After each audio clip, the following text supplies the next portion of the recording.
السلام علیکم دوستو، ویلکم ٹو مائی چینل علی آتش ناولز آفیشیل۔ آج ہم 11، 12، 13 اور 14 ان تمام اقساط کے ساتھ حاضر ہیں۔ یہ پچھلے اقساط ہیں۔ چلتے ہیں آج کی اقساط کی طرف۔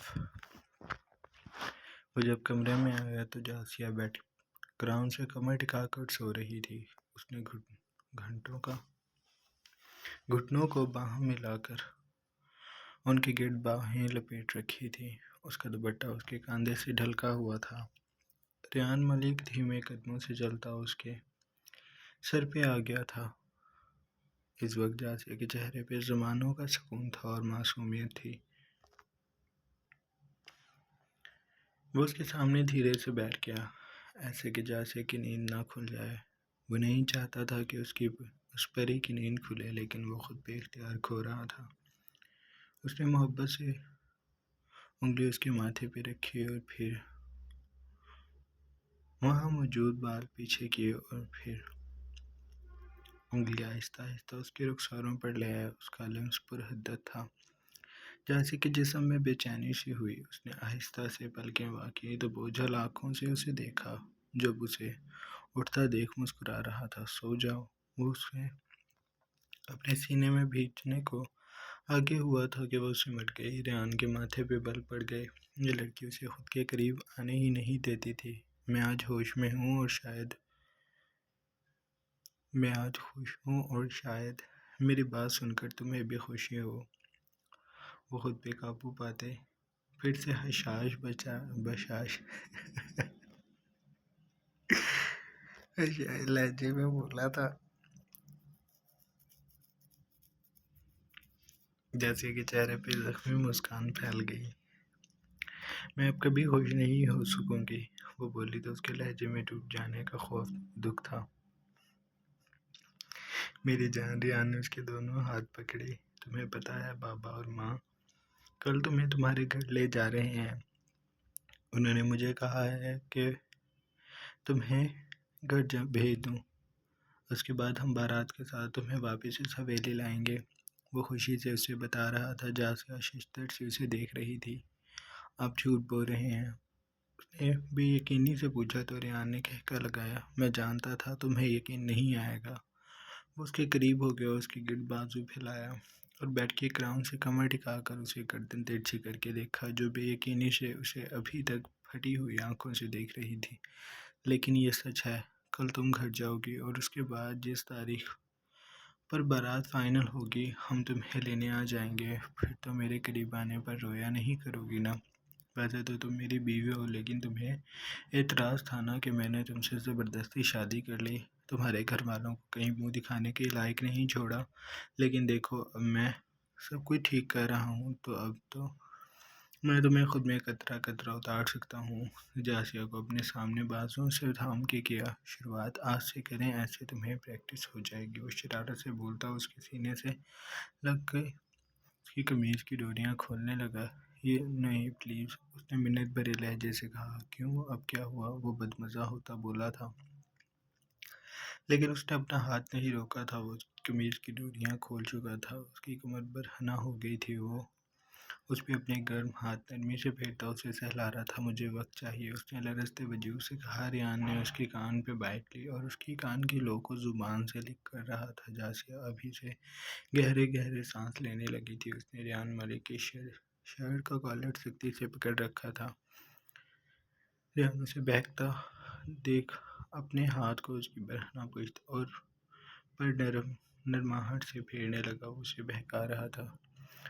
تم بہک رہی ہو اور تم دور جانے کی باتیں کر رہی ہو، تو مجھے خود کو سونپ دو، میں آج بہت نرمی سے کام لوں گا، وہ گمبھیر لہجے میں بولا تھا۔ وہ اس کے کان پہ کاٹتا اب گردن پہ آ گیا تھا، وہاں محبت بھرے شدید لمس دیتا وہ اس کے سینے پہ رک گیا تھا۔